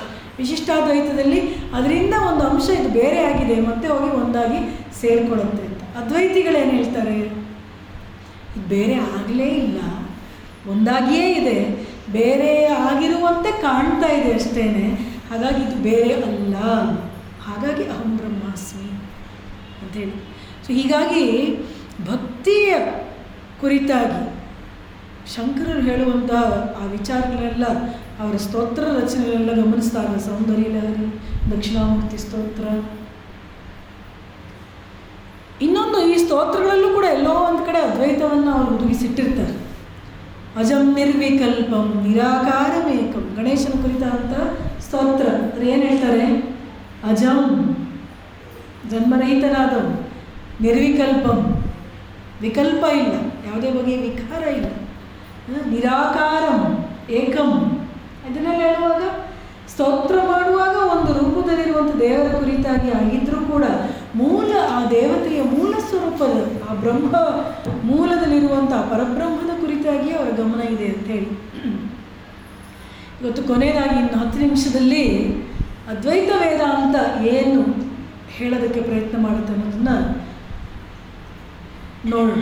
ಭಾಳ ಸಂಕ್ಷಿಪ್ತವಾಗಿ ಶಂಕರರು ಪುಸ್ತಕಗಳನ್ನೇ ಬರೆದಿದ್ದಾರೆ, ನಾವು 10 ನಿಮಿಷದಲ್ಲಿ ಅದನ್ನು ಅರ್ಥ ಮಾಡಿಕೊಳ್ಳುವಂಥ ಪ್ರಯತ್ನ. ಯಾಕಂದರೆ ಅವರು ಅದಕ್ಕೆ ಸಪೋರ್ಟಿವ್ ಆಗಿ ಎಷ್ಟೋ ವಿಚಾರ ಹೇಳ್ತಾರೆ, ಆದರೆ ಸಾರಾಂಶ ರೂಪದಲ್ಲಿ ಅವ್ರು ಹೇಳೋದು ಏನು, ಯಾರೋ ಶ್ರೀರಾಮಕೃಷ್ಣ ಪರಮಹಂಸರು ಕೇಳಿದಾಗಲೂ ಕೂಡ ಶ್ರೀರಾಮಕೃಷ್ಣರು ಇದನ್ನೇ ಹೇಳ್ತಾರೆ. ಇಡೀ ಅದೆಲ್ಲದರ ಸಾರಾಂಶ, ನೀವು ಎಷ್ಟೋ ವಿಚಾರನೆ ಹೇಳ್ತೀರಲ್ಲ, ಇದೆಲ್ಲದರ ಸಾರಾಂಶ ಏನು, ಬ್ರಹ್ಮ ಸತ್ಯ ಜಗತ್ ಮಿಥ್ಯ. ಇದು ಒಂದು ಹಂತ. ಎರಡನೆಯ ಹಂತ ಜೀವೋ ಬ್ರಹ್ಮೈವ ನಾಪರಃ. ಅದ್ವೈತ ವೇದಾಂತದ ಮಾರ್ಗದಲ್ಲಿ 2 ಹಂತಗಳು ಅಂತ ಹೇಳ್ತಾರೆ. ಮೊದಲನೆಯ ಹಂತ ಬ್ರಹ್ಮ ಸತ್ಯ ಜಗತ್ ಮಿಥ್ಯ, ಬ್ರಹ್ಮವಸ್ತು ಮಾತ್ರ ಸತ್ಯ. ಯಾವುದದು, ಎಲ್ಲ ಕಡೆ ವ್ಯಾಪಿಸಿಕೊಂಡಿರುವಂತಹ ಒಂದು ಚೈತನ್ಯ, ಚೈತನ್ಯ ಶಕ್ತಿ, ಕಣ್ಣಿಗೆ ಕಾಣಿಸೋದಿಲ್ಲ, ಮುಟ್ಟಕ್ಕೆ ಸಾಧ್ಯ ಇಲ್ಲ, ಯಾವ ರೀತಿಯಲ್ಲೂ ಕೂಡ ಇಂದ್ರಿಯಗಳಿಂದ ಅದನ್ನು ಅನುಭವಿಸೋದಕ್ಕೆ ಸಾಧ್ಯ ಇಲ್ಲ. ಆದರೆ ಸತ್ಯವಸ್ತು, ಯಾವುದೇ ಒಂದು ವಸ್ತುವಿನ ಇರುವಿಕೆಗೆ ಇನ್ನೇನೋ ಒಂದು ಅಧಿಷ್ಠಾತ್ರ ಬೇಕು. ನೋಡಿ, ಒಂದು ಮರದ ಮೇಜ್ ಇರಬೇಕಾದ್ರೆ ಅಲ್ಲಿ ಮರ ಅನ್ನೋ ವಸ್ತು ಬೇಕೋ ಇಲ್ವೋ, ಒಂದು ಕಬ್ಬಿಣದ ವಸ್ತು ಇರಬೇಕಾದ್ರೆ ಕಬ್ಬಿಣ ಅನ್ನೋದೊಂದು ಬೇಕು. ಕಬ್ಬಿಣದಿಂದ ನಾವು ಏನನ್ನೋ ಮಾಡಿರ್ಬೋದು, ಆದರೆ ಕಬ್ಬಿಣ ಇಲ್ಲದೆ ಕಬ್ಬಿಣದಿಂದ ಮಾಡೋದಕ್ಕೆ ಸಾಧ್ಯ ಇಲ್ಲ. ದಾರ ಇಲ್ಲದೆ ಬಟ್ಟೆಯನ್ನು ತಯಾರು ಮಾಡೋದಕ್ಕೆ ಸಾಧ್ಯ ಇಲ್ಲ, ಹೌದಲ್ವಾ? ಸೊ ಯಾವುದೇ ಒಂದು ಅಧಿಷ್ಠಾನ ಅಂತ ಇಲ್ಲೇ ಇದ್ದರೆ ಯಾವುದೇ ವಸ್ತುವಿಗೆ ಎಕ್ಸಿಸ್ಟೆನ್ಸ್ ಇಲ್ಲ ಅಂಥೇಳಿ. ಹಾಗಾಗಿ ಜಗತ್ತಿನ ಹಿನ್ನೆಲೆಯಲ್ಲಿ ಒಂದು ಸತ್ಯ ವಸ್ತು ಇರಲೇಬೇಕು, ಆ ಸತ್ಯ ವಸ್ತುನೇ ಬ್ರಹ್ಮ. ಹಾಗೆ ಈ ಜೀವ ಜಗತ್ತು ನಾವು ನೋಡ್ತಾ ಇರುವಂಥ ಆ ಬ್ರಹ್ಮ ಕಾಣಿಸೋದಿಲ್ಲ, ನಮಗೆ ಕಾಣಿಸ್ತಾ ಇರೋ ಜಗತ್ತಿದೆಯಲ್ಲ, ಈ ಜೀವಿಗಳೆಲ್ಲ ಇದ್ದಾರೆ, ಇದೆಲ್ಲ ಮಿಥ್ಯ ಅಂತ ಹೇಳ್ಬಿಟ್ಟು. ಹಾಗೆ ಇದೆಲ್ಲ ಸುಳ್ಳು, ಅದು ಮಾತ್ರ ಸತ್ಯ, ಇದೆಲ್ಲ ಸುಳ್ಳು. ಇಷ್ಟಕ್ಕೆ ಹೇಳಿ ನಿಲ್ಲಿಸಲಿಲ್ಲ. ಜೀವೋ ಬ್ರಹ್ಮೈವ ನಾಪರಃ. ಈ ಜೀವಿಗಳು ಏನಾಗಿ ಕಾಣ್ತಾ ಇದ್ದಾರೋ ಅದು ಸುಳ್ಳು, ಆದರೆ ಈ ಜೀವಿಗಳು ಅಥವಾ ಜಗತ್ತು ಬ್ರಹ್ಮ ವಸ್ತು ಅಲ್ಲದೆ ಬೇರೆ ಅಲ್ಲ. ಇದನ್ನು ನೆನ್ಪಿಟ್ಕೋಬೇಕು. ಇದು ಎರಡನೆಯ ಹಂತ ಅಂತ. ಮೊದಲನೆಯ ಹಂತ ನೇತಿ ಮಾರ್ಗ, ಇದಲ್ಲ ಇದಲ್ಲ ಇದಲ್ಲ ಅಂತ ಹೋಗುವಂಥ ಮಾರ್ಗ. ಜ್ಞಾನ ಮಾರ್ಗ ಅಂದರೆ ನೇತಿ ಮಾರ್ಗ ಅಂತ ಹೇಳ್ತಾರೆ. ನ ಇತಿ ನ ಇತಿ ನ ಇತಿ ನೇತಿ. ಯಾವುದು ದೇವರು, ಯಾವುದು ಸತ್ಯವಸ್ತು, ಯಾವುದು ನಮ್ಮ ಕಣ್ಣಿಗೆ ಕಾಣಿಸೋ ಪ್ರತಿಯೊಂದನ್ನು ನೋಡೋದು, ಅದನ್ನೇ ನಿರ್ವಾಣ ಚಟಕದಲ್ಲಿ ನೋಡೋದು. ಮನೋಬುದ್ಧಿ ಅಹಂಕಾರ ಚಿತ್ತ ನೀನಾಹಂ. ಮನಸ್ಸು ಅಲ್ಲ ನಾನು, ಮನಸ್ಸಲ್ಲ, ಬುದ್ಧಿ ಅಲ್ಲ, ಅಹಂ ಅಲ್ಲ, ಚಿತ್ತ ಅಲ್ಲ. ಅಲ್ಲಿ ಅದು ಬಿಡಿಸಿದ್ರೆ ಮನಸ್ಸು ನಾನಲ್ಲ, ಬುದ್ಧಿ ನಾನಲ್ಲ, ಅಹಂ ನಾನಲ್ಲ, ಅಹಂ ನಾನು ನಾನಲ್ಲ, ಅಹಂ ನಾಹಂ ಬಿಡಿಸಿದ್ರೆ ಒಂದೊಂದು 4 ಬಿಡಿಸಿದಾಗ ನಾನು ನಾನಲ್ಲ, ನಾನು ಏನಾಗಿ ಅಂದ್ಕೊಂಡಿದ್ದೀನೋ ಅದು ನಾನಲ್ಲ ಅಂತ ಅರ್ಥ ಮಾಡ್ಕೋಬೇಕು. ಅದನ್ನು ಉದ್ದಕ್ಕೂ ಬರುತ್ತೆ. ಒಂದೊಂದು ಕೂಡ ನಮ್ಮ ಇಂದ್ರಿಯಗಳು ನಾವಲ್ಲ, ಶರೀರ ಅಲ್ಲ, ಮನಸ್ಸಿಗೆ ಸಂಬಂಧಪಟ್ಟಾಗಿ ನಮ್ಮ ನೆನಪುಗಳು, ನಮ್ಮ ಇನ್ನೇನೇನೋ ಅನುಭವಗಳು, ನಮ್ಮ ಅಭಿಲಾಷೆಗಳು, ಆಸೆಗಳು, ಎಷ್ಟೊಂದು ಈ ಜೀವನದಲ್ಲಿ ನಾವು ಕಟ್ಕೊಳ್ಳುವಂಥ ಸಂಬಂಧಗಳು. ಈ ಜನ್ಮವೇ ಇಲ್ಲ ಆತ್ಮಕ್ಕೆ ಅಂತ ಹೇಳಿದ ಮೇಲೆ ಈ ಸಂಬಂಧಗಳಿವೆ. ಪಿತಾನೈವ ಮೇನೈವ ಮಾತಾನ ಜನ್ಮ. ಹುಟ್ಟೇ ಇಲ್ಲ ಅಂದರೆ ತಂದೆ ತಾಯಿ ಏನು ಬರೋದಕ್ಕೆ ಸಾಧ್ಯ? ಶರೀರಕ್ಕೆ ತಂದೆ ತಾಯಿ, ಅಂದರೆ ನನಗೆ ಆತ್ಮಕ್ಕೆ, ಒಳಗಿರುವ ಆತ್ಮ ನಾನು ಭಾವಿಸುವಾಗ ಆತ್ಮಕ್ಕೆ ತಂದೆ ತಾಯಿ ಇರೋದಕ್ಕೆ ಸಾಧ್ಯ ಇದೆಯಾ? ಪಿತಾನೈವ ಮೇನೈವ ಮಾತಾನ ಜನ್ಮ ಅಂತ ಹೇಳುವಾಗ ಇಲ್ಲಿ ಯಾವ ಅರ್ಥದಲ್ಲಿ ಹೇಳ್ತಾರೆ ಅಂತ ಹೇಳಿದ್ರೆ, ಆತ್ಮಕ್ಕೆ ಹುಟ್ಟು ಎಲ್ಲಿಂದ ಸಾವು, ಮತ್ತು ಆತ್ಮಯ ಚಿರಕಾಲ ಇರುವಂಥದ್ದು, ನಿತ್ಯ ವಸ್ತು ಅದು. ಬ್ರಹ್ಮವೇ ಆತ್ಮವಾಗಿರುವಾಗ ಆ ಬ್ರಹ್ಮಕ್ಕೆ ಇನ್ಯಾರೋ ಹುಟ್ಟಿಸೋದಕ್ಕೆ ಎಲ್ಲಿ ಸಾಧ್ಯ ಇದೆ? ಯಾವಾಗಲೂ ಇರುವಂಥದ್ದು, ಅನಾದಿ ಕಾಲದಿಂದ ಇರುವಂಥದ್ದು, ಅನಂತ ಕಾಲದವರೆಗೆ ಇರುವಂಥದ್ದು ಅದು. ಅದಕ್ಕೆ ತಂದೆ ತಾಯಿ ಎಲ್ಲಿರೋದು ಸಾಧ್ಯ? ಆ ಅರ್ಥದಲ್ಲಿ ಅಂತ ಅರ್ಥ ಮಾಡ್ಕೋಬೇಕು. ಸೊ ನೇತಿ ಮಾರ್ಗ ನಮಗೆ ಕಾಣಿಸೋದು ಯಾವುದೂ ಅಲ್ಲ, ಇದು ಯಾವುದೂ ಅಲ್ಲ, ಇದೆಲ್ಲ ಅಂದಮೇಲೆ ಉಳಿಯೋದು ಯಾವುದೋ ಅದು ಅಂತ. ಇದೆಲ್ಲ ಬೇರೆ ಬೇರೆ ಉಪನಿಷತ್ತುಗಳು ಭಾಳ ಚೆನ್ನಾಗಿ ಬರುತ್ತೆ. ಬೃಹದಾರಣ್ಯಕ ಉಪನಿಷತ್ತಲ್ಲೆಲ್ಲ ಅದು ಕೆಂಪು ಅಲ್ಲ, ಕಪ್ಪು ಅಲ್ಲ, ಬಿಳಿನೂ ಅಲ್ಲ, ಹಳದಿಯೂ ಅಲ್ಲ. ನಮಗೆ ಫಿಸಿಕಲ್ ಫೀಚರ್ಸ್ ಅಂತ ಏನು ನೋಡ್ತೀವೋ ನಾವು, ಅದಕ್ಕೆ ಸಂಬಂಧಪಟ್ಟಾಗ ಏನೇನು ಇರ್ಬೋದು ಅದೆಲ್ಲವನ್ನೂ ಸೇರಿಸಿ ಹೇಳ್ತಾರೆ. ಇದು ಯಾವುದೂ ಅಲ್ಲ, ಯಾವುದೂ ಅಲ್ಲದೆ ಉಳಿಯೋದೇನಿದೆಯೋ ಅದು ಬ್ರಹ್ಮ ಅಂಥೇಳಿ. ಅದು ಹೇಳಿ ಆದಮೇಲೆ ಇದು ಮೊದಲನೆಯ ಹಂತ. ಅದು ಮಾತ್ರ ಸತ್ಯ. ಕಣ್ಣಿಗೆ ಕಾಣಿಸುವಂಥ ಬಣ್ಣಗಳು, ಕಣ್ಣಿಗೆ ಕಾಣಿಸುವಂಥ ರೂಪಗಳು ಸಿಗುವಂಥ ನಾಮಗಳು, ಇದೆಲ್ಲ ಇದೆಯಲ್ಲ, ಇದೆಲ್ಲವೂ ಕೂಡ ಸತ್ಯ ಅಲ್ಲ, ಮಿಥ್ಯ ಅನ್ನೋ ಶಬ್ದದ ಅರ್ಥ ಅಸತ್ಯ ಅಂತಲ್ಲ. ಮಿಥ್ಯ ಅನ್ನೋ ಶಬ್ದದ ಅರ್ಥ ಅದಕ್ಕೆ ತಾತ್ಕಾಲಿಕವಾದ ಇರುವಿಕೆ ಇದೆ ಅಂತ. ಸತ್ಯ ಅಂತ ಹೇಳಿದ್ರೆ ಯಾವುದಕ್ಕೆ ಶಾಶ್ವತವಾದ ಇರುವಿಕೆ ಇದೆ ಅಂತ. ಮಿಥ್ಯೆ ಅಂತ ಹೇಳಿದ್ರೆ ಒಂದು ತಾತ್ಕಾಲಿಕವಾದ ಇರುವಿಕೆ. ಅದಕ್ಕೆ ಶಂಕರರು ಪಾರಮಾರ್ಥಿಕ ಸತ್ಯ ಮತ್ತು ವ್ಯಾವಹಾರಿಕ ಸತ್ಯ ಅಂತ 2 ವಿಚಾರ ಹೇಳ್ತಾರೆ. ಈ ಜಗತ್ತಿನಲ್ಲಿ ನಮಗಾಗುವ ಅನುಭವಗಳೆಲ್ಲ ವ್ಯಾವಹಾರಿಕ ಸತ್ಯ. ಬ್ರಹ್ಮಾನುಭವ ಇದೆಯಲ್ಲ ಅದು ಪಾರಮಾರ್ಥಿಕ ಸತ್ಯ, ಬ್ರಹ್ಮ ಒಂದೇ ಇರೋದು. ಸೊ ಈ ವ್ಯಾವಹಾರಿಕ ಸತ್ಯ ಅನ್ನೋದು ಮಿಥ್ಯೆ ಅಂತ ಹೇಳ್ಬೋದು. ತಾತ್ಕಾಲಿಕ, ಸ್ವಲ್ಪ ಕಾಲ ಇದೆ. ಶರೀರ ಸ್ವಲ್ಪ ಕಾಲ, ಮನಸ್ಸು ಸ್ವಲ್ಪ ಕಾಲ, ಪ್ರತಿಯೊಂದು ಕೂಡ ಸ್ವಲ್ಪ ಕಾಲ. ಈ ಭೂಮಿ ನಾವು ಎಷ್ಟೋ ಸಹಸ್ರ ವರ್ಷಗಳಿರುತ್ತೆ ಅಂತ ಹೇಳ್ಬೋದು, ಅದು ಕೂಡ ಅಲ್ಪ ಕಾಲನೇ. ಯಾವಾಗಲೂ ಇರುವಂತಹ ಬ್ರಹ್ಮದ ದೃಷ್ಟಿಯಿಂದ ಆಲೋಚನೆ ಮಾಡಿ ನೋಡಿ, ಲಕ್ಷಾಂತರ ವರ್ಷಗಳಿರುವಂಥ ಎಷ್ಟೋ ಸೌರಮಂಡಲಗಳು, ನಕ್ಷತ್ರಗಳು ಕೂಡ ಅಲ್ಪನೇ. ಅದಕ್ಕೂ ಕೂಡ ಅದಕ್ಕೆ ಮೀರಿದಂತಹ ಚಿರಕಾಲದಿಂದ ಇರುವಂಥದ್ದು ಬ್ರಹ್ಮ ಅಂಥೇಳಿ. ಸೊ ಹಾಗಾಗಿ ಇದೆಲ್ಲವೂ ಕೂಡ ಅಲ್ಪ, ಮಿಥ್ಯೆ, ತಾತ್ಕಾಲಿಕ ಅಂಥೇಳಿ. ಆಮೇಲೆ 2ನೇ ಹಂತದಲ್ಲಿ ಏನು ಹೇಳ್ತಾರೆ ಅಂತ ಹೇಳಿದ್ರೆ, ಆದರೆ ಇದೆಲ್ಲ ಜಗತ್ತು ಉಂಟಾಗಿದೆ ಎಲ್ಲಿಂದ? ಆ ಬ್ರಹ್ಮದಿಂದಲೇ ಉಂಟಾಗಿರೋದ್ರಿಂದ, ಹಿನ್ನೆಲೆಯಲ್ಲಿ ಅಧಿಷ್ಠಾನವಾಗಿ ಆ ಬ್ರಹ್ಮವೇ ಇರೋದ್ರಿಂದ ಈ ಜೀವ ಜಗತ್ತು ಬ್ರಹ್ಮವಲ್ಲದೆ ಬೇರೆ ಅಲ್ಲ. ಜೀವೋ ಬ್ರಹ್ಮೈವ ನ ಪರಃ. ಆ ಬ್ರಹ್ಮವಲ್ಲದೆ ಈ ಜೀವ ಜಗತ್ತು ಬೇರೆ ಅಲ್ಲವೇ ಅಲ್ಲ. ಇದಕ್ಕೆ ಹೇಗೆ ಹೇಳ್ತಾರೆ ಅಂತ ಹೇಳಿದ್ರೆ, ಕನಸಿನಲ್ಲಿ ನಾವು ಕಾಣುವಂಥ ಪಡ್ಕೊಳ್ಳುವಂಥ ಅನುಭವ.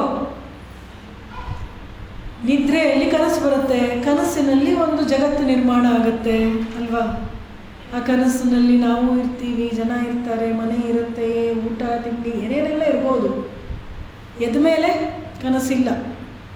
ಆದರೆ ಕನಸಿನಲ್ಲಿ ಆದ ಅನುಭವ ಎಲ್ಲ ವ್ಯಾವಹಾರಿಕ ಸತ್ಯದಂತೆ ಅನುಭವ ಸತ್ಯ. ಆದರೆ ಆ ಕನಸಿನೆಲ್ಲ ಉಂಟಾದಂಥ ಪ್ರತಿಯೊಂದು ವಸ್ತುವನ್ನು ನಿರ್ಮಾಣ ಮಾಡಿದ್ದು ಯಾವುದು? ನಮ್ಮ ಮನಸ್ಸೇ. ನಮ್ಮ ಮನಸ್ಸಲ್ಲದೆ ನಮ್ಮ ಕನಸು ಬೇರೆ ಅಲ್ವೇ ಇಲ್ಲ. ನಮ್ಮ ಮನಸ್ಸು ಮತ್ತು ಕನಸನ್ನು ಬೇರ್ಪಡಿಸೋಕ್ಕೆ ಸಾಧ್ಯ ಇದೆಯಾ? ಮನಸ್ಸಿನ ಪ್ರೊಜೆಕ್ಷನ್ ಅದು, ಹೌದಲ್ವಾ? ಮನಸ್ಸಿನ ಸೃಷ್ಟಿ ಅದು. ಸೊ ಮನಸ್ಸೇ ಅದೆಲ್ಲವೂ ಆಯಿತು. ಮನಸ್ಸೇ ನಮ್ಮ ಕನಸಿನಲ್ಲಿ ಕಾಣುವಂಥ ನಾವಾದ್ವಿ, ನಮ್ಮ ಮನಸ್ಸೇ ನಮ್ಮ ಕನಸಿನಲ್ಲಿ ಕಾಣುವಂಥ ಕಟ್ಟಡ ಆಯಿತು, ನಾವು ಮನಸ್ಸೇ ನಮ್ಮ ಕನಸಿನಲ್ಲಿ ಊಟ ಮಾಡಿದಂಥ ಊಟ ತಿಂಡಿ ಆಹಾರ ಪದಾರ್ಥಗಳಾದವು. ನಮ್ಮ ಕನಸಿನಲ್ಲಿ ಆದಂಥ ಪ್ರತಿಯೊಂದೂ ಕೂಡ ನಮ್ಮ ಮನಸ್ಸಲ್ಲದೆ ಬೇರೆ ಅಲ್ಲ, ಮನಸ್ಸೇ ಅದು. ಹಾಗೆ ಬ್ರಹ್ಮದಿಂದ ಉಂಟಾಗಿರುವಂಥ ಈ ಜಗತ್ತು ಬ್ರಹ್ಮವಲ್ಲದೆ ಬೇರೆ ಅಲ್ಲವೇ ಅಲ್ಲ. ಅದು ಹೇಗೆ ಕನಸು ಸತ್ಯವಲ್ಲವೋ, ಅನುಭವ ಸತ್ಯವಾದರೂ ಕನಸು ಸತ್ಯ ಅಲ್ಲ. ಕನಸನ್ನು ಹುಲಿಯನ್ನು ಕಂಡಾಗ ಭಯ ಆಗಿದ್ದು ಅನುಭವ ಸತ್ಯ, ಆದರೆ ಹುಲಿ ಅಲ್ವಾ, ಸತ್ಯ ಅಲ್ಲ ಅದು. ಹಾಗೆ ಈ ಜಗತ್ತಿನ ಕುರಿತಾಗ ಹೇಳ್ತಾರೆ, ಏನು ಈ ಜಗತ್ತಿನ ಏನೆಲ್ಲ ಕಾಣ್ತಾ ಇರೋದು ಬ್ರಹ್ಮದ ಒಂದು ಸೃಷ್ಟಿ, ಪ್ರೊಜೆಕ್ಷನ್. ಸೃಷ್ಟಿ ಅಂದರೆ ಹೊಸದಾಗಿ ಸೃಷ್ಟಿ ಮಾಡಿದ್ದಲ್ಲ, ಪ್ರೊಜೆಕ್ಟ್ ಮಾಡೋದು. ಸಿನಿಮಾ ಥಿಯೇಟರಲ್ಲಿ ಸ್ಕ್ರೀನ್ ಮೇಲೆ ಪ್ರೊಜೆಕ್ಟ್ ಮಾಡುತ್ತೆ.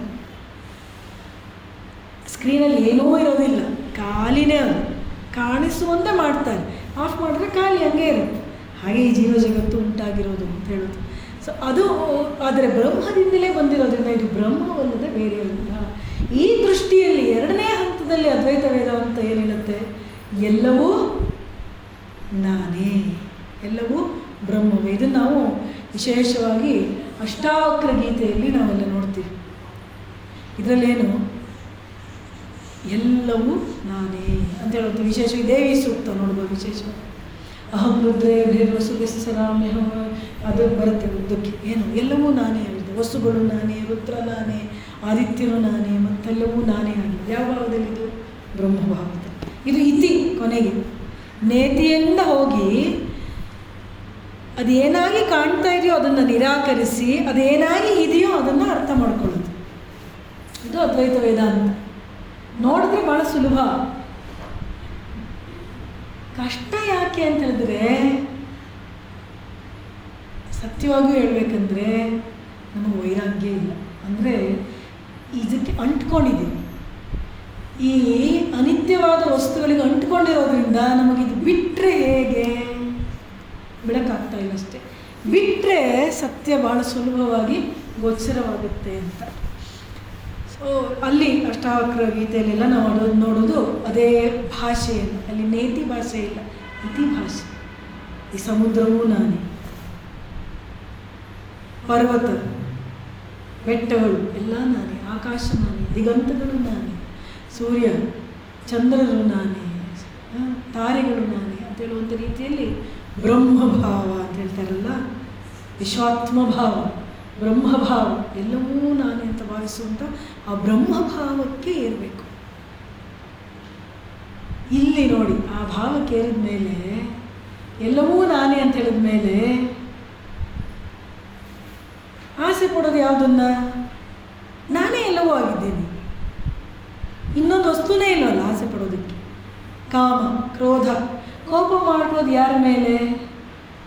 ಅವರೂ ನಾನೇ, ಇವರೂ ನಾನೇ, ಮತ್ತೊಬ್ಬರೂ ನಾನೇ. ನಾನು ಅವ್ರ ಮೇಲೆ ಕೋಪ ಮಾಡ್ಕೊಂಡು ನನ್ನ ಮೇಲೆ ನಾನು ಕೋಪ ಮಾಡ್ಕೊಂಡು ಕಾಮ, ಕ್ರೋಧ, ಲೋಭ, ಮೋಹ, ಮದ, ಮತ್ಸರಗಳು ಇದನ್ನೆಲ್ಲ ಅನ್ವಯಿಸ್ತಾ ಬನ್ನಿ. ಅರ್ಥವೇ ಇಲ್ಲ ಇದಕ್ಕೆ, ಹೌದಲ್ವಾ? ಎಲ್ಲವೂ ನಾವೇ ಆಗಿರುವಾಗ ನಾವು ಈ ಅರಿಷಡ್ ವರ್ಗಗಳಿಗಾಗಿರ್ಬೋದು, ಯಾವುದೇ ಬಗೆಯ ದೌರ್ಬಲ್ಯಕ್ಕೆ ನಾವು ವಶರಾಗೋದಿಲ್ಲ. ಒಂದು ಸುಂದರವಾದ ಕಥೆ ಹೇಳಿ ಮುಗಿಸ್ತೀನಿ.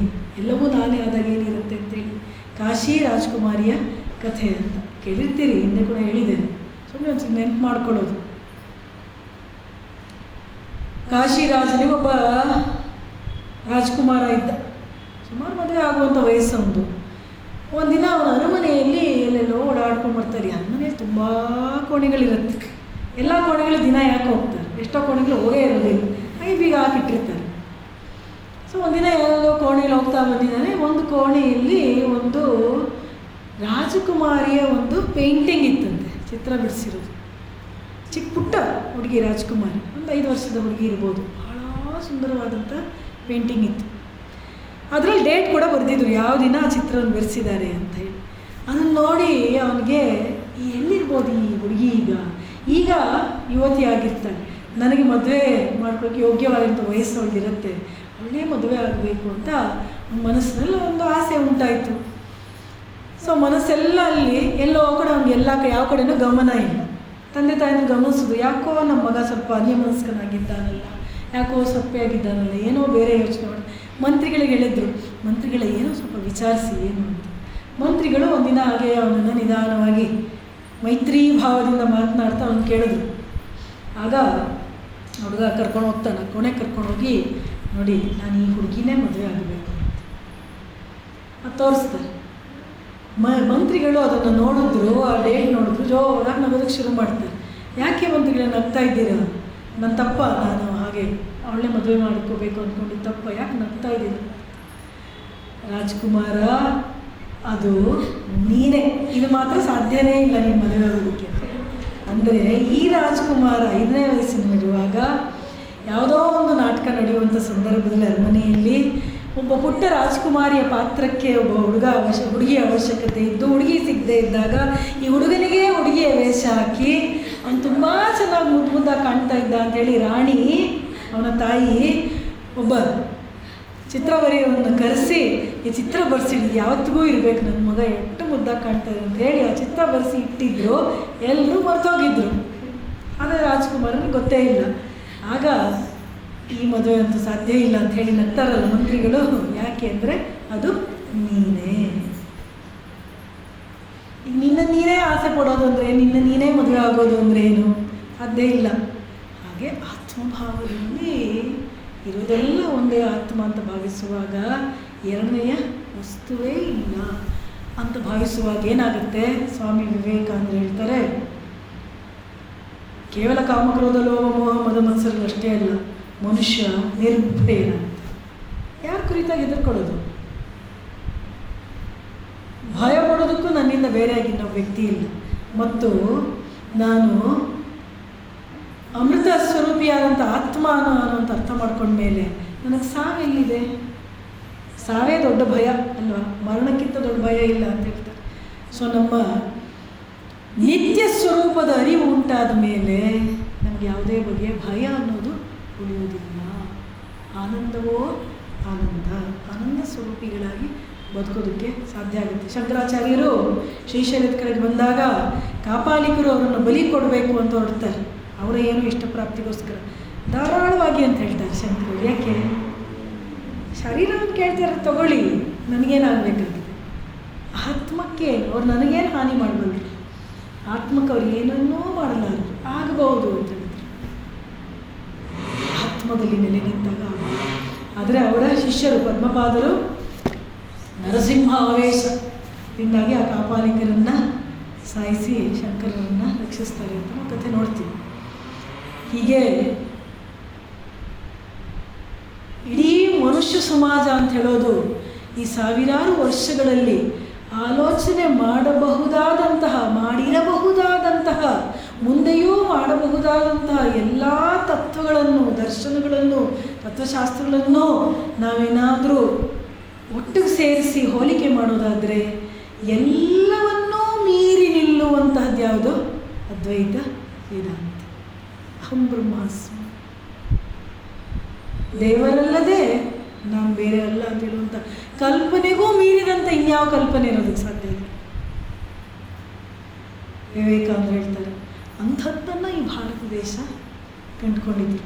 ಈ ದೇಶದ ಋಷಿಮುನಿಗಳು ಅಂಥ ಸಿದ್ಧಾಂತವನ್ನು, ಯಾವುದನ್ನು ಇನ್ನೂ ಪಾಶ್ಚಾತ್ಯ ಜಗತ್ತು ಇನ್ನೂ ಆಲೋಚನೆ ಮಾಡೋದಕ್ಕೂ ಸಾಧ್ಯವಿಲ್ಲವೋ ಅಂಥದ್ದನ್ನು ಈ ದೇಶದ ಋಷಿಮುನಿಗಳು ಸಾವಿರಾರು ವರ್ಷಗಳ ಹಿಂದೆಯೇ ಕಂಡುಕೊಂಡಿದ್ರು, ಅನುಭವಿಸಿದ್ರು, ಜಗತ್ತಿಗೆ ಕೊಟ್ಟಿದ್ದಾರೆ ಅಂತ ಹೇಳಿ.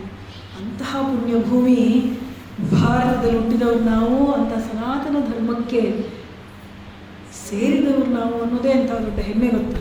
ಮತ್ತು ಈ ಪುಸ್ತಕದಲ್ಲಿ ಮುಂದುವರಿಯೋದಕ್ಕೆ ನಮಗೊಂದು ಪ್ರೇರಣೆ, ಪ್ರಚೋದನೆ. ಆ ಪ್ರೇರಣೆ ಪ್ರಚೋದನೆಯನ್ನು ನಾವು ಶಂಕರರ ಪರಮಾದ್ಭುತವಾದಂತಹ, ಅತ್ಯಂತ ದೈವಿಕವಾದಂತಹ, ಅಪೂರ್ವವಾದಂತಹ ಜೀವನದಿಂದ ನಾವು ಕೂಡ ಪಡ್ಕೊಳ್ಳೋಣ ಅಂತ ಹೇಳ್ತಾ ಇಷ್ಟು ಮಾತುಗಳನ್ನು ಅವರ ಪದ್ಮಗಳಲ್ಲೇ ಸಮರ್ಪಿಸಿ ಮುಗಿಸ್ತಾ ಇದ್ದೇನೆ. ಜಯ ರಾಮಕೃಷ್ಣ. ಜೈ ಶ್ರೀ ಭವತಾರಿಣಿ ಕಾಳಿ ಮಾಯಿ ಕಿ जय श्री गुरु महाराज जी की जय श्री महामाई की जय श्री स्वामी जी महाराज जी की जय श्री भगवान श्री शंकराचार्य जी की